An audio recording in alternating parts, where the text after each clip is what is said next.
అందరూ busy life కనబడిపోతారు. పొద్దున్న లేచి స్కూల్కి వెళ్ళడం, సాయంకాలం రావడం, చదవడం, ఓకే మళ్ళీ పని చేయడం, ఈ బిజీ లైఫ్ అలవాటు పడిపోతారు. కరెక్టే, నేను కాదన్ను, అదొక గిఫ్ట్, అది కూడా ఒక వరమే, that's also a gift. But ఆ బిజీ లైఫ్ ద్వారా గొప్ప అద్భుతాలు చేయడం అనేది జరగదు.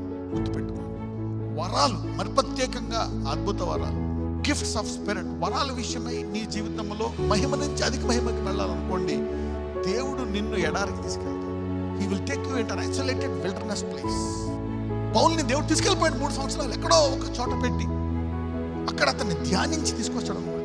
He was just idle, doing nothing. ఒక స్కాలర్ అతను, బిజీ లైఫ్.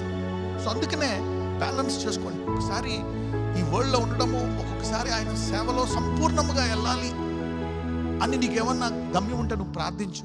అందుకే you need to balance. Morning and evening, weekends వచ్చినప్పుడు, హాలిడేస్ వచ్చినప్పుడు బ్యాలెన్స్ చేసుకో. ఆ టైంని వృధా చేసుకోకూడదు. Then god will start downloading things.